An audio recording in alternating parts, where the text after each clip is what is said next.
As we adjust to life with the new coronavirus around us, our behavior and habits are quickly changing. What will be the impact of these changes on the organizations and industries around us? We broadly see three business categories.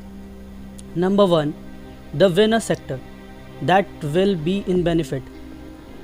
This video is that. The second one, which is upcoming, is the loser sector that will suffer from this. And the third and last one is the in-betweener sector that could go either way depending on how they respond. The third category is the most interesting, as actions they take now will move them into one of the first two categories. Let's look at each in a turn. And yes, do subscribe now. Then only you can see both videos upcoming. So let's start the section. These sectors found themselves superbly on the right side of a history. By applying a basic level of competence, they should thrive. The nature strategy for these companies is to aggressively invest in opportunities and growth.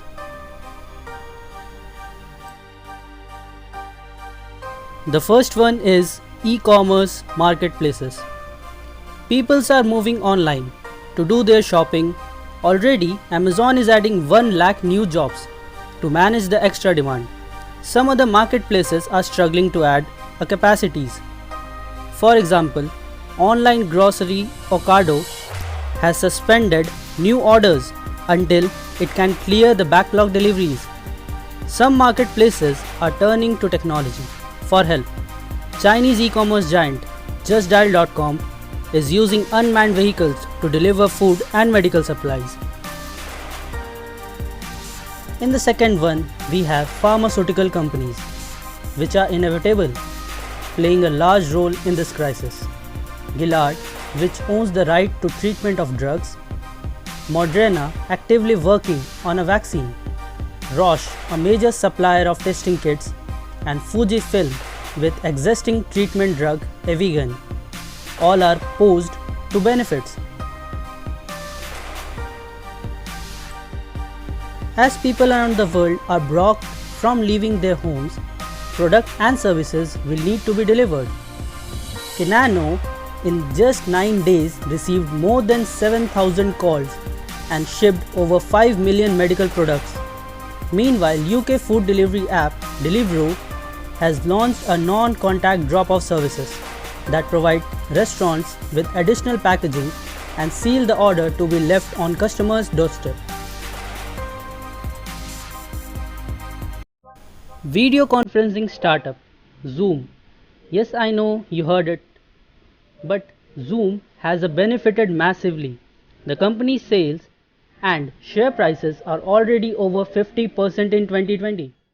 WebEx and Cisco and Skype and Teams from Microsoft are also seeing major upticks in sales. Most are offering special deals for their conference services during the outbreak.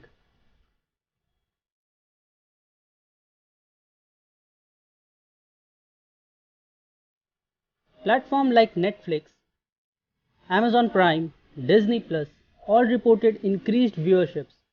Online gaming platforms are also experiencing record volumes. Our next video will be on the losers, so keep watching. If you like this video, do comment and subscribe below for latest updates.